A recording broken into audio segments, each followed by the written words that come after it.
So today I have the good fortune of speaking with Mr. Matthew McConaughey, who's one of America's most recognizable actors, and I guess, according to his peers, also one of America's best actors, as he's won an Academy Award and multiple other awards. And we started to communicate about a year ago, and he's also been on my daughter's podcast. And Matthew recently wrote a book, Greenlights, which we're going to talk about today. I've read that, and I'm looking forward to discussing it. There's all sorts of things I want to talk to Matthew about, and so hopefully we'll have a stimulating conversation. That's my guess. So let's start with, well, we can start with whatever you want to start with, but let's start with the book, I think. Yes, sir. Tell me why you wrote it and when you wrote it and what you want people to know about it. Yeah, so I've been keeping journals since I was 14 years old. And so I guess starting 15 years ago, I would always carry this treasure chest full of the journals I'd been keeping, and they were filling up that treasure chest. And I would take it with me to any place that we went for an extended amount of time, put it over there to the right of my proverbial desk and go, have it there, because if you get the itch and you get some time, I dare you to go on that treasure chest and see what's in there. Well, I've threatened to open up that treasure chest and see what those journals held for the past 15 years. Didn't have the courage really to open it up. Didn't want to make the time to go in there because I was intimidated of looking back at 50 years or however many years of my life. I'm not one for really liking to look back over my shoulder. I'm somebody who likes to, I'm still someone who rather enjoys making the sandwich more than eating it. I like making my movies more than I even like watching them. I like doing things, moving on, and heading forward. So, well, you must have had some idea too when you were making those journals, at least in principle, that you owed an obligation to yourself at some point to look back over them. And I can see that would be intimidating because you're creating a task for yourself, a task of reconsideration and contemplation, I suppose. Well, my excuse was, when I die, Camilla will open them up, and if there's something worth sharing, she'll do it, which wasn't used in martyrdom, if there's something worth it. So I maybe it was coming across 50. Unconsciously, I didn't think about 50 as a number of a time to be retrospective, but I had some time on my hands, and I had read an article in the New York Times that a young man had written, and I liked the article. I go, oh, this guy gets me, in a way that it was the first article I read where he had weaved all different times of my career and life into a thread, instead of sort of like saying he was this then and now he's this, and this then and now he's this. So he'd strung them all together, and I liked his style of writing, and I asked him to come on and be a ghostwriter for a book. We met one time. It was a good meeting. We thought it was going to be a book, a little hardback book that you could put on the back of the toilet that every college kid could take to school and could open it up any page, maybe read a truthism or a bumper sticker or something, and have a little aspiration ahead about their day. Well, the New York Times pulled him off because evidently they weren't allowing any of the writers to work with celebrities. And just as he got pulled off, and I was in the room, my office with Camilla, my wife, I said, I think I need to find a new ghostwriter. And I stopped at the same time she stopped. And she said, you know what this means? And I went, yeah, I do know what it means, which is I need to go off and write it myself. So she said, I packed up all the journals. She said, don't come back until you got something. And I headed off with 15 gallons of water. I don't know how many pounds of red meat and my favorite libation. And I went away to the desert. The first 12 days were sort of no electricity, me with my journals, no cell reception, nothing like that. I wanted to be forced with nothing but my past, and find some entertainment in that at least. And I feared being embarrassed. I feared feeling ashamed. And I feared seeing a arrogant little SOB that I was in the past. And I crossed all those things in looking back at my last 50 years. But what I noticed was that a lot of things I thought I'd be embarrassed about, I giggled at. A lot of things I thought I'd be ashamed about, I had already forgiven myself for, or now forgave myself for. And a lot of the times where I was an arrogant little SOB, what I realized is that if I wasn't the arrogant little SOB at that time, I may not have had the confidence to put myself in a situation to get absolutely humiliated and humbled. So I sat down with the journals. I remember going into thinking it was going to be more academic, thinking that that's what it was. That's what it was. After day 5, I realized, no, there's actually more folk poetry in here and stories to tell than any academia. So I backed off and said, let's just see what the journals reveal themselves to be. And I ended up with 8 stacks of all the journals. I said, what are some themes? I had a big stack of stories, big stack of people, big stack of places, big stack of prescribes, big stack of poems, prayers, and bumper stickers. So I had these 8 stacks. I said, okay, now let's sift through those and see if we find a central theme. And that's where Greenlights came from. I found that I had engineered Greenlights in my life through responsibilities taken yesterday, which bore me freedom today. I found that I'd gotten just I have no reason why good fortune landed in my lap. There was no reason why, but I said, well, let's make some rhyme out of this and do something with it. I found that also a lot of my yellow and red lights, those things that we don't really like that slow us down or make us stop, all had lessons that they revealed to me, which then made them green lights, or at least gave them green light assets. And then I also found that that the art is sort of in approaching the yellow light. All right, so we've reestablished ourselves in a wind-free zone. So look, one of the things, you struck me as an intensely likable character as a consequence of what you revealed in your book. I mean, I kept thinking it would be a pleasure to spend time around this man, and I certainly saw no sign of arrogance in it. I thought I saw a lot of thankfulness, and a conscious thankfulness, and I think implicit thankfulness as well, and a lot of love for your family, your parents, and your current family, and gratitude for that as well. And also, one of the things that struck me too was your integrity in decision making with regards to your career. You talked about taking a break after being somewhat typecast in romantic comedies. I mean, very successfully typecast, and so there's nothing negative about that, but feeling that you had taken that as far as it could be taken, yes, productively and creatively, and then took a risk of really being bounced out of the system. I mean, one of the things I think that people perhaps don't understand about a society or a situation as intensely competitive as Hollywood is that it's virtually impossible to be successful there. And the probability that you'll fail, even if you are successful, is extremely high because the competition is beyond belief. There's no help wanted signs. No, definitely not. And so if you decide to do something like think, well, I've been successful in romantic comedies, but I don't want that anymore, you're throwing away something that's virtually impossible to attain. And then to imagine that you might recreate yourself in a different guise and be successful, it's a big risk. You see this often when actors fail to make the transition from television to the big screen. And that happens far more often than it doesn't happen, even if they have a very successful TV career. So all of that was extremely interesting. Now, okay, so you were out in the desert writing your book. How long did it take you to sort through all the material? I went off into solitude 5 different times for 10 to 12 days apiece. The first trip out was to the desert for the first 12 days. And that was basically to see what I had. I came back from that feeling like I had something that was personal, that might be worthy of being between, two hardback covers.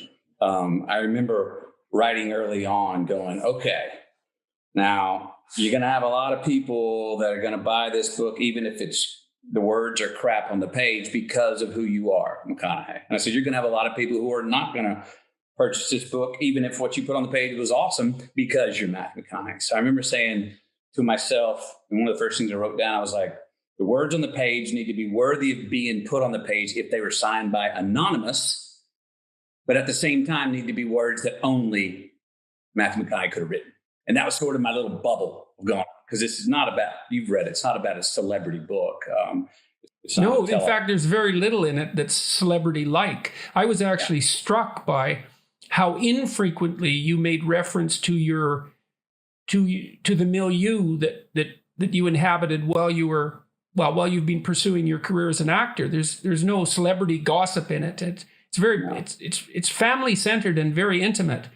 I actually wanted, it left me wanting to know more about your career, and so we can also talk about that today, flesh that out. But so that was quite remarkable for a celebrity memoir. Let's say it's a terrible way of phrasing it. A memoir by someone who happens to be a celebrity. Yeah. Well, it wasn't a celebrity memoir. It was an autobiographical meditation, I would say. Okay, heard. I like that. So I went away. I came back the first 12 days. And I was like, okay, I think I got something. And then I'd come back, handle my honeydews at home, get everything back, make sure I didn't fall too much in the deficit of being a father and a husband back home. And then as soon as I could, head off again. I was fortunate to have a wife who was like, get out of here each time. When I came back, you could tell how, the first 12 days were like a purge. I mean, I came back and the whole family like saw me. I mean, I came back shedding tears. I had just sort of gone back and looked at 50 years of my life and had them down, and all of a sudden was crying. They were tears of joy of this love story that I was seeing, and to face certain things that I looked at in the past or forgot in the past or thought I forgot, but noticed that actually I'd remembered. It was a very earth shaking. My floor was moved in a good way. That's great that it was moved in a good way. That's a lovely thing to have happen to you when you're 50 and looking back. Yes. And then 4 other trips. So 52 total days. I was in solitude. And then the next year and a half was basically editing it. I didn't have as many of the stories in there early, which I would say served as sort of the narrative backbone throughout that stringed the whole piece together. Yeah. And intermittently in there, I'll put a poem, a prescribe, a prayer, or something that will either call back. I looked at them like in movies, like they're a flashback or a flash forward. And can they, coming out of a story, tell the reader, oh, this is how I saw the situation that you just read? Or can it propel you into the next story? Because the stories are really more chronological, that take you from 4 years old to 50. And I didn't have as many of the stories in there. And so the next year and a half was going, okay, I've got these stories. My editors, I would tell them, she was like, oh, geez, you got to put that in there. And that's when it became, again, I was hesitant about the word memoir. I don't have a great relationship with the word memoir. The word memoir always seems like, good night, everybody. I'm heading off into the twilight of my career. The sun's setting. Have a look. And I was like, I don't want any, because I need these stories to be active because they are still active. And so telling them, as long as they had a vitality that they felt active, which they felt like they were. And then I had that thing that is so obvious when you say it, but it didn't feel obvious to me at the time, which was the more personal I got, the more I started to notice that it was probably more relatable. The more into the I that I went, the subjective, the more I noticed that, it's actually more relatable to more of the human condition. And that was my hope. You have it's a collection of great stories. And part of the good fortune of your life is to have had those experiences that transform themselves into compelling stories without, without undue editing. The African story, for example, the dream story, that was quite remarkable. For me, that was a highlight of the book, I would say, where you related the dream you had, a recurring dream, or at least one that recurred twice, and on the basis of that dream, voyaged to South America and to Africa. Is that? I hope I've got that right. The second time I had the dream, which was the exact same dream, 11 frames, 11 seconds. The second time I had it is when I chased down the first half of the dream, which was South America. I thought I'd finished it. Then 5 years after that, I had the dream for the third time, which made me say, I got to chase down the second half, which was there were African tribesmen on the banks of the river to the left. And that's when I went to Africa. Any idea why? I mean, you staked a lot on the pursuit of a dream. And I mean, maybe we could say that's the motif of your book, that you staked a lot on the pursuit of a dream. But it's much more concrete in that episode. You had an actual dream, a literal nighttime dream that recurred. And as a consequence of that, you took a large risk, or a series of risks. Merely going to Africa was a risk, I would say, and not something that would be expected. It's quite out of the ordinary to do that, obviously. Well, I've had dreams that are similar to each other, but it's the only dream I've ever had that one was so specifically, I mean, it was exact. When I say 11 frames, I mean like film frames, picture 1, 2, 3, for 11 seconds, the exact same frames, exact same editing sequence in my mind, 11 seconds, that ended in such I don't know if ironic's the right it was the elements of a nightmare, but it was the opposite of a nightmare. It was a wet dream. Mm-hmm. And so the fact that it was the exact same dream that I've had once in 92, again in 96. Whoa, I had that twice. That's the first shakeup. Well, that was the exact same dream I had 4 years ago. Exactly. First time that's ever happened. Oh, maybe that's a celestial suggestion here. Something is telling me. What do you think you specifically learned in pursuit of that? And have you had the dream again? My guess would be no, that you probably exhausted it, but I might be wrong. No, I have not. To this point, it seems that I fulfilled the dream in the trip to Africa, which was the two elements of the dream. One was the Amazon River, one were African tribes. Those are the two geographic elements that I knew that were crystal clear in the dream. So that's why I went to South America. That's why I went Mali. I have not had it again. I mean, I'll say this. I'm always looking for a good reason to go for a walkabout. I found a really good reason, a concrete reason there. And why were they wet dreams? There was nothing overtly sexual about them. There was, so they were, spiritual in that way is how I took them. Now in Mali, I can say, and I've been back to Mali. I went back to Mali, as I write about in the book, 5 years later after I fulfilled the dream. Not because I had the dream again, just because Mali, I've never felt more at home in a place than Mali. Now you're in certain places, you're like, I've been here before. The gravity here is right. I've been here before. Whether it's another life, I don't know. But Mali was where I felt, this is home. This was the original home. I've been here. And so that's what went back. So that's my favorite place to go. And I've been back and did the exact same trip I did when I chased down the second half of the dream. And you shed your identity to a great degree when you went to Africa. Yeah. And so that may enable you to exist in a way that would be much unlike the manner in which you have to exist where people know where you are or who you are. What do you think that did for you? Like the dream, you took this dream quest, let's say, and you paid a price for it. The risk would be the price. Mm-hmm. What was the consequence of allowing yourself to do that? That it was on me, that it was my doing. I could own it at a time of becoming famous. You go through, at least I did, and still do at times, go through, wait a minute, what's mine? What am I getting based off of my worth as the man I am, as the person I am? Forget my fame. And it becomes challenging. I want to know, what is it's real? What is it not? How many of those I love yous are meant, or how many of them were just following because I just had a big box office hit? And wait a minute, the person that I've had dinner with their kids and spent Christmases with, who have shared I love yous and hugs, then now I have 2 movies that didn't do well and that person won't return my call. Wait a minute. What all matters? What do I want to do? What are we doing here? So, if you have a reputation that has a life of its own, it becomes very difficult to distinguish between yourself and that reputation. Sure. And that's one of the pitfalls of fame. And lots of times you see people sacrifice themselves to their reputation. You see celebrities becoming impersonators of themselves. Yes.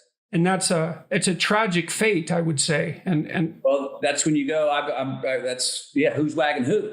I've never wanted my fame to wag me. I mean, like, no. I understand I got famous because of who, to whatever extent, because of who I am. And what did I do? I could see in the book that you were snapping yourself out of your fame, even while you were doing things like the motorhome adventures, because you were living a life that certainly wasn't what I expected to read, that you would voluntarily abandon what so many people value as like the pinnacle of cultural achievement, say at the popular level, and shed all that and set out like any person who doesn't have that. Right. Well, what I was like, for instance, in the South American trip, and it happened in the Mali trips and all the walkabouts, I needed to go to a place where I'd just become famous too. I mean, my world was like, all of a sudden, all the options were mine. And 2 days before, none of those options were there. And now it was a world of yes. And I'm going, I only have 24 hours in a day, and I would do any of this work. And you're now telling me I can do it all? Yeah. You're asking me to be discerning right now? And again, I went away to go, I need to go where someone doesn't know my name. I need to go away where no one's seen my movies. I want to go where there's no electricity. I want to go someplace where those hugs and tears when I say goodbye 22 days later are based only off of the man they met 22 days ago. Well, you managed to abandon them too. One of the problems with being famous is, and I suspect this is particularly the case with the kind of fame that you have, is that it must be very difficult to distinguish between people wanting something from you and people enjoying your company and liking you. And it might even be difficult for them to distinguish between those things, because fame is a very difficult thing to deal with, even as an onlooker, even as a family member. You wrote about your mom's reaction, for example. She became a fangirl to some degree, and that would be definitely disconcerting. Yes, it was. Yeah, I had 8 years there where my mom and I needed a mother. And what on the other end of the phone was a fan of my fame, someone who wanted my fame more than I did. Right. Well, it shows you the power of that too, because your mother obviously cared for the person you were before you became famous, but Absolutely. She was overwhelmed. And it's not surprising. I mean, to some degree, the entire Hollywood apparatus exists to manufacture fame that's overwhelming. That's its whole, I can't say that's its whole purpose, but that's what it uses to drive, let's say, to drive people to the theater. So to be victimized by that, to fall under the sway of that is unsurprising. It's surprising that it could be resisted. And that was certainly, you could certainly see that with your mother's response. Oh, for sure. And I'm sorry, I don't remember. Is your mom still alive? Yes, she is. She's 88 years young and with us right now. So, and has that situation rectified itself? Did she adapt to? We both adapted. Yeah. I got through enough time where I felt stable enough in my career that I was like, her loose lips aren't going to sink my ship. And actually, I let go the reins. And as soon as I said, "You go, Mom, here's the mic. Hit that red carpet line. You can talk to anybody. You tell, no filter. Sell whatever stories you want." 99% of the time, it's awesome. And I'm like, you know what? Let her enjoy it. And I was able to enjoy it. And then come to that, realization that, I wasn't going to change her. So because I couldn't change her, it's kind of like the sabbatical I took from the rom-coms. I wasn't going to change her, so I just had to kind of block her out for a certain amount of time that ended up being 8 years until I was stable enough to go for it. And our relationship's great. And, all through that time, she didn't love me less. She's loved me in a new, different way, as well as being her son. What I was needing was I needed her to double down on being a mom to me. Where instead of, she didn't double down, she didn't even cut it in half. She kind of was really wanting to know about the fame part. And I remember telling her things like, "Well, you keep wanting to come out here and see me, but what if I was an accountant in Chicago? Would you want to come see me as much?" And my two brothers were like, "You don't want to come see us as much. You want to see little brother." And we were like, "Yeah, we get it." So we call her out. And it was a strange 8 years. I never questioned her love for me, though. I knew we were going to be fine. I knew we weren't going to head to our deathbeds going on a bad note. I knew we were going to come out the other side. It was just a matter of when, and we did. it's nonetheless a good example of one of the unintended consequences of fame, right? Is that this very profound alteration in the nature of your personal relationships. So Yes. So I want to switch topics a bit. I've been watching you in True Detective, which my son recommended, and I'm really enjoying. I believe you said in the book that the script leapt off the page for you. It did, especially the words of the character Rustin Cole. Right, who you play. Marty Hart role that Woody played. Yes. You were offered that role. Yes. Yeah. And I read the thing, and I remember telling him, I said, guys, I understand why you're coming to me for Marty Hart. I go, but the guy who I cannot wait to turn the page to see what comes out of his mouth is this guy, Rustin Cole. And they were a bit surprised. Yeah, well, they're both complex characters, so you could see that either of them might have been attractive. But I was quite struck by your characterization of Cole. It reminded me of Heath Ledger, and that's why I wanted to talk to you about it. You play a dark character very well, if you don't mind me saying so. I mean, thank you. It's believable. I've known some dark people, and your portrayal is believable, very believable. And so that makes me wonder what price you pay for that. It's kind of a cliche, you play a dark role and it invades you, but it isn't obvious to me how you can play a dark role without it invading you. And then, or at least you have to allow something dark in yourself to come out and respond to that. And you're very different on the screen playing Rustin Cole than you are in a romantic comedy role, clearly. Mm-hmm.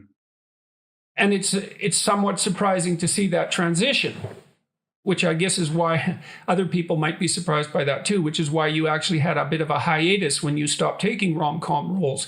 But I'm curious, like, what were the consequences for you of playing that character in particular, but dark characters in general?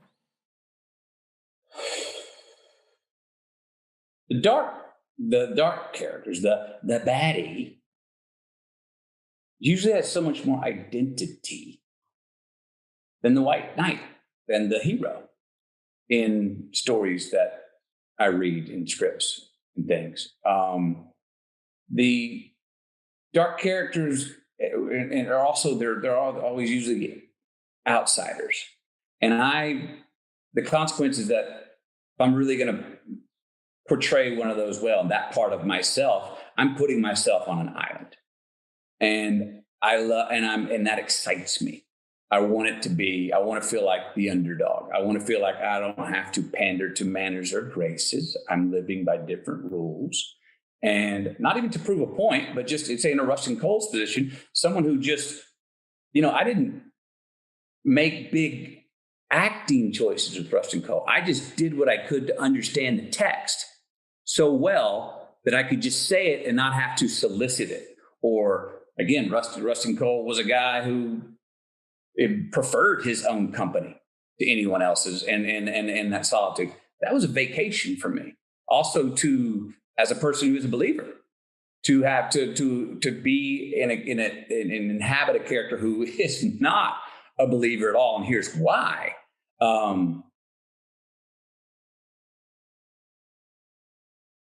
I've always thought this was odd. At the time that I chose and wanted to go inhabit Rustin Cole was the time that my faith was strongest.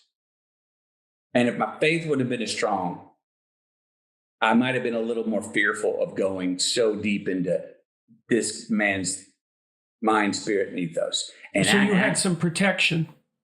But I trust. He's very nihilistic, the character Cole. He reminds me, there's a philosopher in South Africa who's an anti-natalist. Unfortunately, his name escapes me for a moment. I had a debate with him a couple of years ago, but his basic premise is that conscious suffering is so morally untenable as a phenomenon that all life should cease. That if we were making the proper moral choices, we'd stop reproducing. But not only that, that we'd also do what we could well, we can leave it at that, that we'd stop reproducing, because if you sum up a life, it's bitter, and the bitterness overwhelms the sweet. And so it's cruelty to perpetuate. Yes, I think that is beautiful and in many ways true. And I think it's also hilarious. What strikes you as comical about that? You laughed about it, and because that's where, of course, we're on the way to dying. You talk about it all the time. It's tough. It's cruel. It's hard. We're out here. This thing is okay. I'm in. So if that's inevitable. That's the strange thing, and I felt too. I mean, I can certainly understand the argument. But I hear it, and it adds up. But if that's inevitable, which I think we can all say that's inevitable. It's like we're on the way to dying. It's over. We'll never know if this is the end or not. So or if there's anything after it, and it's hardships and overcome. Okay, since that's inevitable, and we got to do this thing anyway, if we're choosing to stay in life another day, so what's a better way to go about it? Saying it's all for nothing, or realizing right there when you go, it's all for nothing? No, that's why it's all for everything. Yeah, well, they're in the same it also place. Seems to me that if your objection to life is its suffering, adopting an attitude that will make that suffering worse is probably not a reasonable solution. And that's where that grounds out for me. There's no construction in there. What I mean, there's nothing affirmative or life-giving about that. It's not making the best of the situation if the situation's doomsday. So, I'm not for Hallmark cards and delusional optimism, but I mean, in this way, I would say optimism is survival. It's like, well, okay, if it's all for nothing.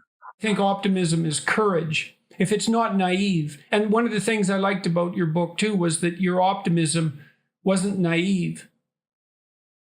And, because you had enough harsh experiences so that any naive optimism would have vanished. Right. Even the way you grew up. I mean, it wasn't traumatic, but it had its harshness about it. Sure.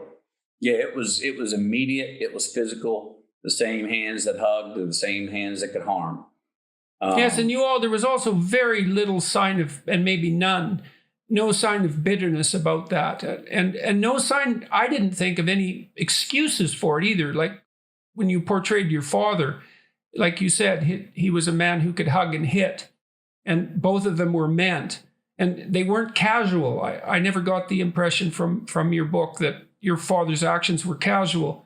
His physical altercations with you and your brothers. It's a different ethos. It's not an ethos that's well understood today, I would say, or one that's ever appreciated. And I suppose that's because of its harshness. But I didn't detect any sign of bitterness from you emanating towards that. No, and I have none. While I choose to maybe give consequences to my children in different ways than my father and mother did, there was absolutely no casualness to why and when he did punish us. None. I talk about in there, the values that were instilled even by the antonyms of the words that we got in trouble for saying. To get my first butt whooping for saying I can't. Oh, geez. Okay. The thought of can't brings pain. Oh, don't think can't. Okay. You can have trouble. There's a difference. And to say the second butt whooping for saying I hate you to my brother. I didn't know what the hell I hate you meant. I heard it from older kids at school, and I thought it might be cool to throw it out there. I hate you. Well, that was at my own birthday party. My mom stopped the whole party and said, "What'd you say? You don't ever tell your brother or anyone you hate them." Bent me over right there, embarrassed the heck out of me. Again, the next one for lying. So what do I learn out of those? Don't say I can't, don't hate, don't lie. Boy, when I did those, I felt pain. So what are the antonyms of those? Love instead of hate. Understand you're having trouble, but don't believe you can't. And tell the truth, don't lie. Those are three great values. He was preparing me for, you're going to need this in life. It was also the time when I called him to tell him I want to go to film school instead of law school. And he tells me, yeah, that was a striking story. And you know what happened? I've realized now, many years later, I think what happened in that moment is he heard, and that conversation lasted 25 seconds. Pop, what do you got, little buddy? Don't want to go to law school, want to go to film school. You sure that's what you want to do? Yes, sir. Beep, beep, beep, beep, beep. Well, don't half-ass it. Mm-hmm. Boom, sent me into flight. But what he heard in that conversation was his son, who we were brought up in a very structured family, disciplined. You work your way up a ladder, you follow the rules. He heard his son calling him to tell him, he could tell I wasn't calling for permission. Mm-hmm. He could tell I wasn't calling kind of, well, I was thinking maybe. No, he heard my voice. I want to go to film school instead of law school. And he said, you also weren't calling because of failure, because you'd worked at law school. Right. But he heard that I was not bluffing. I was not really calling to ask his permission. And in that moment, I think he heard what all parents want to hear. Yes, my child's going their own way. They broke out the mold. Yeah, well, what you'd hope every parent would want to hear. I hope so, but you know what I mean? Yeah. You can't come. I had plenty of times before that I asked him for things where I was bluffing, and he could tell. Where, Dad, will you please get me the skateboard elbow pads and knee pads? I really want to be a skateboarder. Are you sure, son? Yes, sir. Shit, I did skateboarding for 3 weeks, and then they gathered dust and got cobwebs. Damn it, that was a fad. I talked my dad into doing something, and I didn't follow through on it. But he heard this time a resolve and a clarity in me, and I think on the other end of the line, he was going, that's my boy. That's what I'm doing. Well, for him to give you the green light that rapidly, the situation must have been set up properly. And for the green light that he gave you to be accepted by you as exactly that, as encouragement. Yes. The situation must have been set up properly. Okay, so you talked about playing Cole in True Detective and that you were protected from his dark excesses, let's say, by your faith. Why did that provide you with, in what way did that provide you with protection? It's a striking thing to say, especially given his attitude is Mephistophelian. There's a character in Goethe's Faust, Mephistopheles, who's Satan himself, and his essential credo is that everything that lives should perish because of the sin of its existence, essentially. And so that's Cole in a nutshell, right? Yeah, and it's a logically tenable argument, but it's one that needs to be rejected holistically. I shouldn't use that word. I hate that word, but you don't reject that argument rationally because it's a rationally tenable argument. You have to reject it with your whole being instead and say, well, despite this, I'm going to live and I'm going to try to live in an appropriate manner. Yes. But you said your faith protected you from Cole. Well, it was one of the things that allowed me to fully go into Cole and fully believe Cole and get down and live it and look at the world through that lens. Right. I had already had a few year run of my life where I was quite agnostic. My agnosticism was not about trying to prove the disbelief of God's existence. My agnosticism was about me going, you sure have been letting yourself off the hook, McConaughey, Mr. Fatalist. Oh, I'll forgive you again because you're being a repeat offender and I'm kind of tired of it. Put your damn hands on the wheel, man. Talking to myself. You're driving here and quit going to this, I can pray and be forgiven, but you're repeat offending. Cut it out. I had gone through a few years earlier in my life of agnosticism where I was not so much trying to prove a non-existence of God as I was trying to have more self-reliance and self-determination on myself because I'd been letting myself off the hook. And how was that related to the agnosticism, do you think? Because you put those together in the way that you're relating this story. Well, I needed to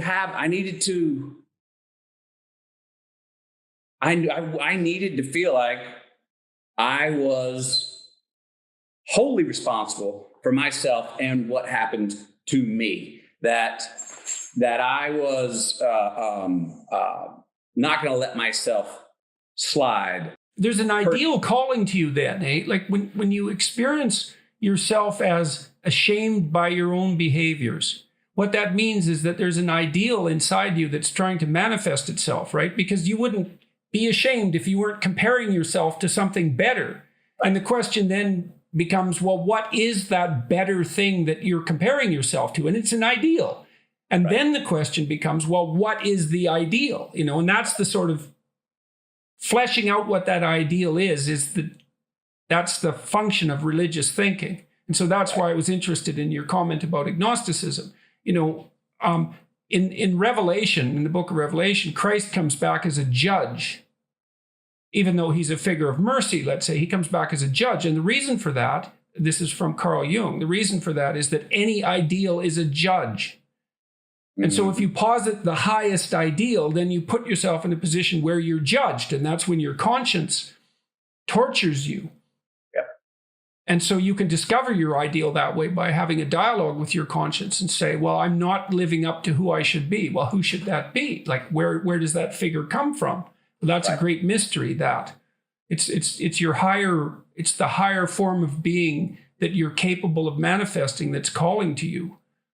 And let me say this, it was a version of when my mortal father died.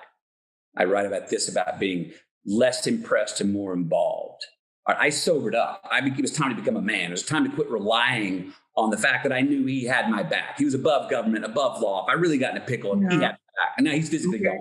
So this was, I'm going to discard my spiritual father and say, no, we're racing to the red light, buddy. That's all it is. So what are you doing while it's here? There's one play and you go until you die and that's it. So what are you going to do? Don't be let yourself off the hook thinking, well, there may be life after this. Stop it. So that's what I'd gone through that. My feeling come out of that and I didn't feel this till later because I allowed myself to stay in the midst of being really scared of, oh my gosh, am I going to get struck by lightning here? Was that my God was going, thank you. Yes. Wish more of us would put our hands on the wheel. Or we throw this fate card out there really lackadaisically, like, oh, inshallah, c'est la vie. I believe, well, okay, if that's it, then ride around and run all the red lights. Get your damn hands on the wheel. Yes, you are supposed to be self-determining. So that got me and woke me up and sobered me up into that position. Now, the going into the rusting coal, I'll say this. So I found that I call it like almost like a boomerang reverb. Wherever I am strongest in my own life, I like to go to I actually can inhabit the opposite even better. The deeper I go into whatever would be to create the opposition. Meaning when I've played prosecuting attorneys, I actually usually believe in the defense's position more and study their defense more, their position more, which then makes me again feel like an underdog over here to go, well, I really got to know what my argument is because I actually kind of agree with them. When I play defense attorneys, I'll usually agree or push myself to a point of agreeing with the prosecution. Well, at a time where my faith was the most fulfilled, Rustin Cole was like, here's another what I call a boomerang reverb. Here's another time to go way over to the opposite side because I'm so coming out here with so much steam and where I am and what I really believe and how I'm feeling in life. And you got newborn children and all the things that were opposition that I have in my life, opposition to who Rustin Cole was. That was, I don't know why that is, but I look back and I have had a consistency of that, of wherever I am in my life. Sometimes I'll lay in and go play a character that I'm calling, but I'm also feeling like I'm drawing something. Well, now that you're so secure here, let's test it. Let's go all the way to the other side. Because over there, here's what I'm saying, because I feel so strong in the position, say at that time with my faith, now I have the strength to go inhabit somebody over there that is on the opposite side and not have to keep my eyes open to make sure the door's open. I can trust that the door can be shut and I'll still be there when I'm done with this. I'm still there. It's still happening. You have to see it because I don't want to see it. If I'm peeking over there going, hey, are we okay? God, are we okay with what I'm saying and doing here? No. Well, now I'm half-assing it. Now, I'm not really inhabiting the part. I'm playing Rustin Cole going, I believe everything he says. I actually thought Rustin Cole was hilarious, which you probably would now understand by I've laughed at 2 comments that from things that you said about the other people that spoke like Rustin Cole. Yeah, well, things can be dark enough so that the immediate response to them can be laughter. Yeah. So that may help explain what you're asking, but I don't know why that is. I don't know why that is for me. It's not a straightforward thing to sort out. Let me ask you about a little bit more about fame. So, now and then you see stories, true or not, about Hollywood celebrities who are irritated with the consequences of their fame. And it's very easy to be judgmental about that because they're obviously, the benefits to that fame appear obvious. Monetary gain, access to opportunity, the benefits, I suppose, of the ego benefits, perhaps, of being known rather than unknown. Sure. And then, especially in the Hollywood community, I would say it's more difficult to generate sympathy for celebrities who are hurt by their fame because the price, it's so obvious that that's the price that has to be paid to be successful in something that's mass marketed, like a movie, where your face is associated with the product, right? You can't extract out the success. You can't distinguish between the success and the fame. But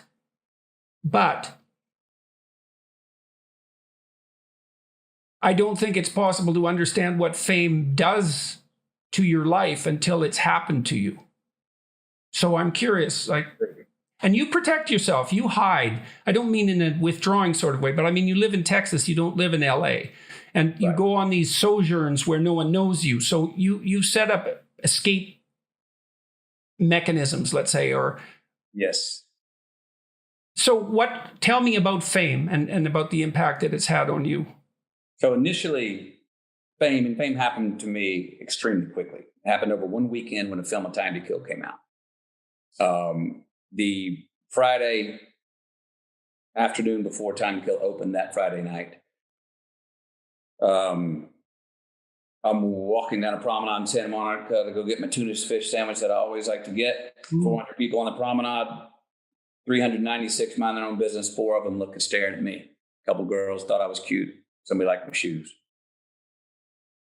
100 scripts out there that I want to do. I'll do any of those. 99 no's, 1 yes. Now, within 48 hours, Time to Kill opened up that weekend. Very, very good. Good reviews, et cetera, et cetera. That following Monday, 48 hours later, I go down the same promenade, everything inverted. Now 396 out of those 400 people were staring at me, and 4 weren't. And no's, check and fly, what have you. Now, those 100 scripts that were 99 no's and 1 yes inverted. 99 yes, please do this. And 1 no. Whoa, the roof has been taken off. Oh my God, you're so good. I love you. Oh my God, I'm so sorry about Miss Hud. Number one, who are you? How'd you know I had a dog? How'd you know her name was Miss Hud? And how'd you know she had cancer? Whoa, you just skipped 4 things. Nobody's a stranger anymore. Everyone seems to have an inherent biography of me. I'm feeling trespassed on it. Is it okay? Does that I love you mean something? Boy, they say that a lot out here. I've only said that to 4 people in my life. You shouldn't throw that word around here a lot. Maybe that's how it's supposed to be. Yeah, Jesus. Yeah. So trying to take that in, I learned a great lesson after year 7 of fame. And it's probably year 7 for a reason. How old were you when that happened? 96, so I'm 1888, 8 years later, 26 years old. 26. So you're still pretty young, but you weren't 17. So you had some maturity. You had some maturity at that point, thank God. Yeah, I know more of what I'm not than maybe more than what I do or what I am. But I'm aware enough of who I don't want to be. And I'm aware enough that I need some discernation in this now optionless yeses that are coming at me in my world. I'm aware that that I need to, again, be less impressed and more involved and go, hey, now that I have the chance, now that I've got the wheel and I can go wherever I want, where am I going to go? Which was the first unbalancing sort of very scary proposition, which is why I took off the first couple of times to the monastery and then to Christ in the desert. Hear my damn self think, trying to decipher and disseminate what matters from who am I in this? What do I actually want to do? What do I not want to do? What do I want to make stands on? Look, I remember for a while there, I had my life was so many like things on top. The frequency of events were on top of me, from just walking down the street to interviews to talking to somebody. My life was being recorded. The world was now a mirror. And I remember feeling almost numb. I couldn't put a demarcation between the life, the fame I'd just gotten, and myself. So I remember telling myself, well, since you're kind of numb, I took the old Abraham Lincoln thing. I was like, just be a gentleman and don't lie. All right, just stick to these two things. And I gave some boring ass interviews, but I was a gentleman and I didn't lie. But I just said, like, don't even try and get colorful. Don't even try and have an opinion on anything. Just right now, ride through this and be a gentleman and don't lie. And I gave the same interview 50 times in a row over quite a few months. Yeah, well, there is something to be said when you're exposed to that degree to adopting a strategy of don't do anything stupid for a while. Yes. It was, surviving on the way to what could possibly become thriving, but it was holding my head above water and going, just keep knocking them down. You'll take some time off. You'll get some time off to let your memory catch up with you later. So to begin with, it was a shock, and you developed some strategies for dealing with it. What about over the longer run? Now you've been well known for, it's got to be 25 years, eh? So 32 or 33 years old. I wake up and it clicks for me one time that, you got to get the joke in Hollywood. And the joke is, it ain't personal. It's business. Right. And that's not a particular joke to Hollywood. Maybe it's a particular joke in life a lot, in business. But that made me go, okay. Don't take it so personally when that person I talked about earlier won't even call you back, because your last couple of movies have failed and you spent, you were on the list to be their children's godfather 5 years ago. Don't take that personally, or don't take it personally when that person now, because you did get hit, is calling you and wants to go out and hang out again. Don't even bring up that, hey, you wouldn't even answer back. Don't even tell them you understand the score about how they wouldn't call you then, but now they do now. Well, that's a good technique to avoid resentment. Yes. And resentment is so toxic. It's so toxic. Well, that's what getting the joke of not understanding that wasn't personal. Yeah. I've done that with people who are looking for work, because it's difficult to find a new job. And you're going to get turned down a lot in all likelihood. You're going to send your resumes out to 50 places and get one positive reply. If you're, you can expect that. It might not be that bad, but it could be. It's not personal. Most of those jobs don't even exist. It has something to do with you, but not that much. There's a huge situational factor there, and you have to take that into account. Yes. Well, it's similar to, we lose a loved one. For me, I lose my father. Well, after he dies, after he moves on from this life, I find out some facts where the message and the messenger were not simpatico. What he was teaching me and what he was actually doing, there was a gap between those things. And I was like, what? Inevitably, right? Inevitably. You actually want that from your father. You want your father to teach you better than he is. Yay. Yay. But the first feeling can be, and I've seen people get a lot of resentment. Oh, yeah. From betrayal. That. Yeah. And it's true. It is a betrayal. Yeah. But what, do you want your father to put forward the worst version of himself and use that as what he teaches you? See, this goes back to that nihilistic view. If it's all for nothing, then come on, let's make it all for everything. I'm with you on that. So my father moving on, it happened pretty quickly for me of going like, oh, I get it. He's wanting me to be better than he is. He's wanting me to do better. I get it. Bravo. So, but I could tell maybe if that had happened 2 years earlier, I wouldn't have been in the emotional space. I might have been. Because it was flabbergasting. It's like meeting a hero. and they turn out to be an asshole. And you're like, well, they're very likely to turn out badly in comparison to your idealization of them. 100%. But at the same time, you go talk to your favorite musician who you followed, who formed your version of patriotism and fairness in the world, and you go meet them, they turn out to be an asshole, and you go like, they don't even believe in what they wrote. You're like, what? But if flawed people were incapable of creativity, we wouldn't have any creativity. Right. And so I think what you have to do when you're dealing with creative people is realize that, or people who are creative and accomplished even, is realize that the fact that they've managed that despite all their flaws is the thing that's truly remarkable, because they have as many flaws as the next person. Yep. So yes. Thank God this is why, when I see someone like Louis C.K., for example, pilloried terribly, I think, well, yeah, he did some things that were unseemly, certainly even by his own standards, obviously. So what do we make of that? Well, there's plenty of people who do unseemly things, but very few of them are as masterful a comedian as Louis C.K. So do we want to lose him because he's flawed? Right. It seems inappropriate, because we'd lose everybody that way.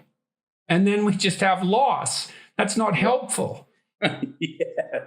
Yes. I mean, I think you're leaning into, a lot of what we call cancel culture today. Yeah. Can that,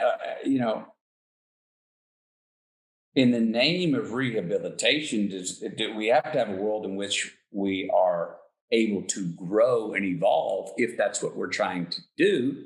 Now, I'm not for repeat offenders or tyrants, but if someone screws up and they sincerely want retribution, I think it's fair to give those people. Well, it better be, because otherwise we're all doomed. Right? Well, absolutely. There's not a person among us who hasn't made repeated errors, and if contrition and repentance aren't sufficient, then we're all damned. Right. No doubt about that. Yep. So, all right. So we were continuing our discussion on fame. So you're 25 years into being famous, and you seem to be handling your success, right, in a manner that allows you to be pleased about the way your life has unfolded. And so thank God for that. And here you are. You're still here after all these years. And so you've handled your fame well. How come? How could you manage that? Okay, how can I manage that? Well, big thing for me, and it works for me in my life like this, just getting a click of a word or an understanding will completely change my perspective when I go, that's it. That's true. I'm going to quit banging my head against the proverbial wall. Now I understand. That one big click for me at 7 years was, it ain't personal, it's business. That helped a lot. So now I'm going, okay, I understand the impermanence of this. Just roll, dance with this guy, dance with it. Next one, that was just sort of a behavioral perspective, even though it sounds like a cool one-liner, was when people would ask, or I would have myself run into an inconvenience of fame, a paparazzi or whatever, someone looking over the wall, not be able to go outside. I was like, I'm not going to gripe about it, because that check is already cashed. Right. That's right. I can't go back. If it's inevitable, I'm going to figure out a good way to get through this. I then started to say, okay, well, when you're watched in life, Matthew, and a camera's on you, notice how you speed up and you get a little nervous? Well, why don't you look at this like the master acting class? See if you can go out into the world with eyes on you, uninvited eyes, cameras recording, and actually behave and do just the behavior that you went out to do. Yeah. Okay, we're in New York City. Makeup artist doing my face. My son's 3 years old. He's talking to his favorite thing's fire truck. She goes, well, my husband's the fire captain. He's actually blocks away. You want to have him bring the fire truck over? Downtown New York. Well, that means a lot of paparazzi are going to come, right? But my 3-year-old son doesn't know what paparazzi are, and he gets to see his first fire truck live. Geez, do I go down there and show my son's first fire truck, or do I tell him, no, son, we're not going to see the fire truck because you'll understand it later. There are people with cameras. I'm like, F that, man. My son wanted to see his first fire truck is much more important and came before any right that anyone's got, that inconvenience that comes with my fame. We're going to see the damn fire truck.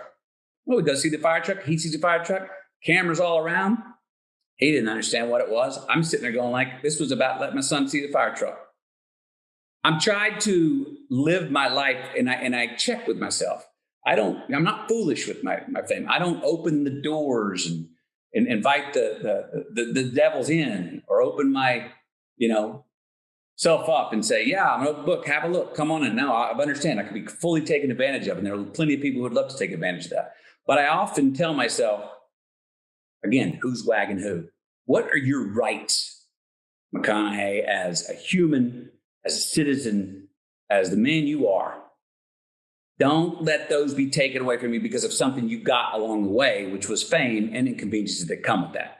So while I don't advertise, my wife and I say this, we do not advertise ourselves. But if we want to go for a walk in the park or go see that proverbial fire truck and show our child that, we're going to go, let's do it. And we're doing it. And if you want to record us, I call them the Discovery Channel. Record it. You know what? Good use of film, good use of recording.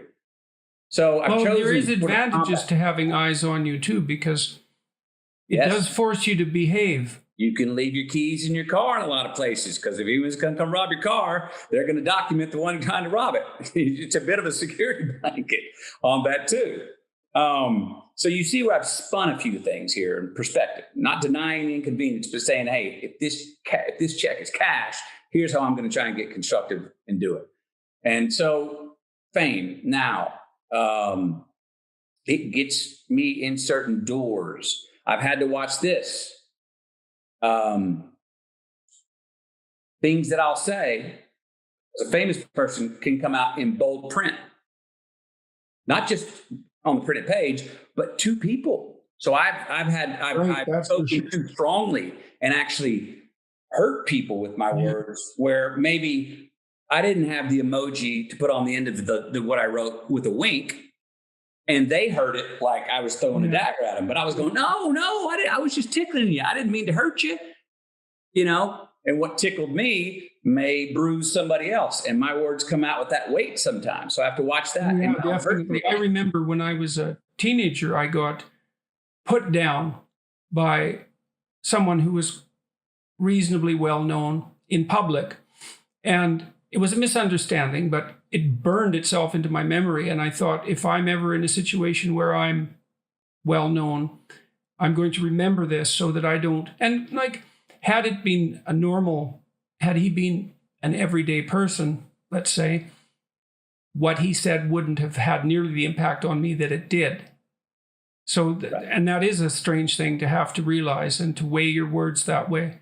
I'm cognizant of your time. I know that you have another obligation coming up. And so I thought it might be useful to move towards closing this. People are going to wonder how it was that we came to have a conversation. Yes. And so maybe you could shed some light on that.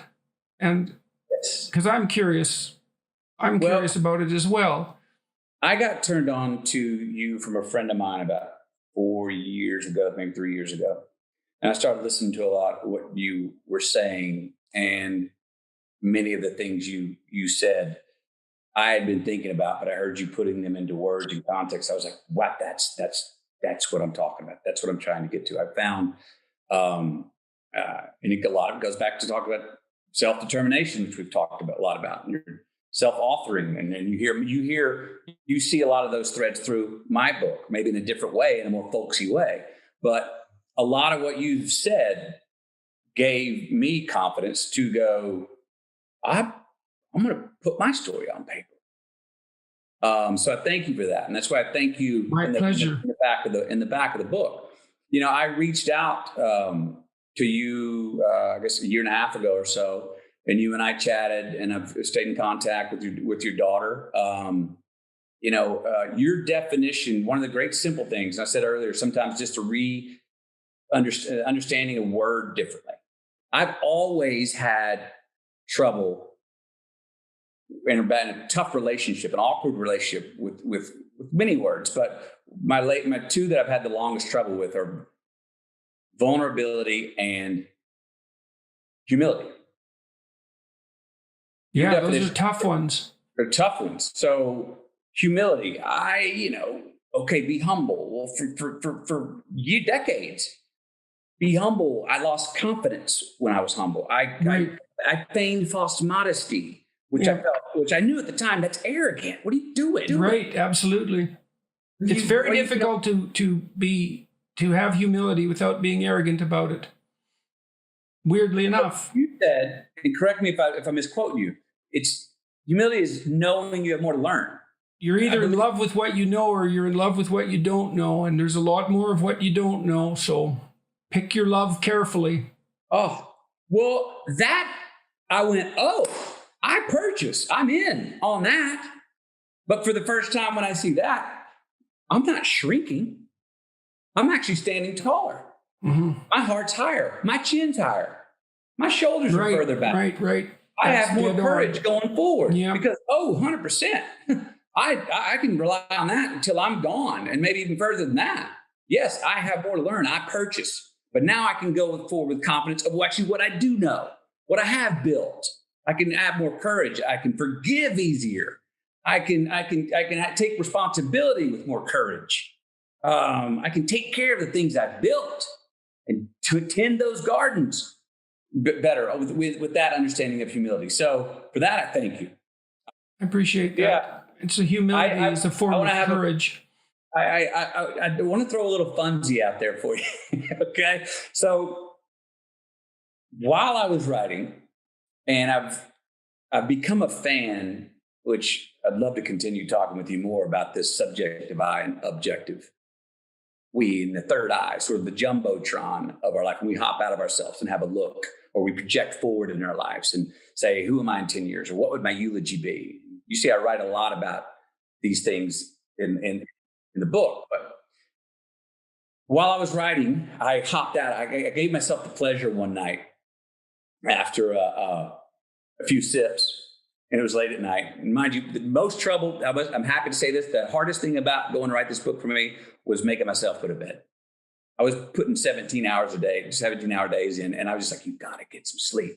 But anyway, one of these nights where I was in the fever pitch on fire writing, I wrote down I hopped outside of myself and said, I'm going to write reviews from people that I think this is what they would say about this book after reading it. And this is one of them. That's a great way to become aware of your audience or of the audience you want to have. Well, and you have to speak to an audience when you're writing, obviously. Well, it's a very subjective experience, but I think there is another, as you said, the good thing about talking to oneself in the third person is it's a different view of awareness. Mm-hmm. It's an objective awareness back at am I actually doing what I intended to do? Is what I intended actually being recorded? Is being recorded actually what's being received? There could be a lot of gaps in between those things, and I'm trying to close those gaps, right? So I hopped outside of myself and wrote what I thought you would say about Greenlights and Matthew McConaughey, the author.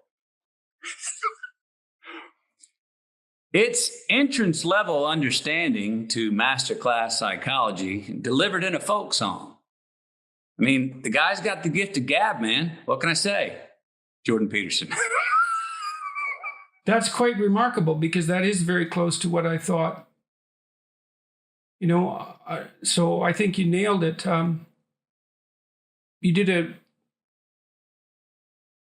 It's very difficult to put forward a message without being propagandistic, and the best way to do that is to tell stories.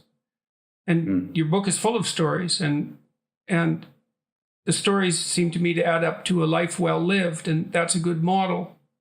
And so it's a model, but it's also not put forth as a model, so it doesn't suffer from the flaws that might come along with that putting forth. And I guess that's because you stayed contemplative. I mean, one of the things I've tried to do in my lectures is to remember that I'm lecturing to me as well. I'm part of the audience. If I'm talking about how we might behave. I mean, I don't think that I'm outside of the problems that I'm discussing. Those two are not a contradiction. If more of us can understand that, we're talking to ourselves as well. Yes. Well, it takes the sting out of things, and it keeps you on the ground.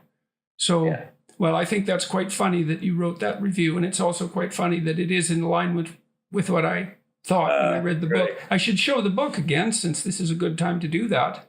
And that's the cover of with my picture on it, but underneath that is the really cool thing that sort of is the symbol. That's the metaphor that I'm playing with, which is all the red and yellow lights that we have in our life, the hardships, the crises, in the rear view mirror of life, at least via lessons learned, will reveal Greenlight assets that we needed. It's not denying the crisis, of even the death of a loved one, but it is saying, oh, there were lessons even in that. And I would offer, I wondered, Jordan, if some of these lessons we know we're going to learn them when we're in the crisis. Some we don't know till next month. Some we're probably not going to know till our deathbed. And I would argue that some will never be realized until maybe our great grandkids realize them 3 generations from now. And there's a green light in this year we're in right now. Big green lights in this big red light year of COVID and social unrest and political distrust and people having to redefine who they are and what politics is and what's fairness and what's equality and all this in the extremes everyone. There's big green lights that will be revealed out of this year. Don't know when, but more than optimistic, I think realistic that that's going to be true. Well, that's an excellent place to end, I would say. Thank you very much. It's been a pleasure talking to you, and I deeply appreciated the acknowledgement, and I'm very pleased that my work has contributed to what you've produced. I also get a kick out of the fact that our books are chasing each other on the top 10 list on Amazon. So I think that's it's a privilege, and it's an impossible privilege. And so I'm very pleased to see that. And I wish you the best of luck. I hope that we get a chance to talk again. I enjoyed that very much. I did too. Good. And hopefully the audience will respond in the same way. I think so. So thanks for taking the time, eh? My pleasure, Jordan. I very much appreciate it. I look forward to the next time. Good to see you, sir. Good to see you too.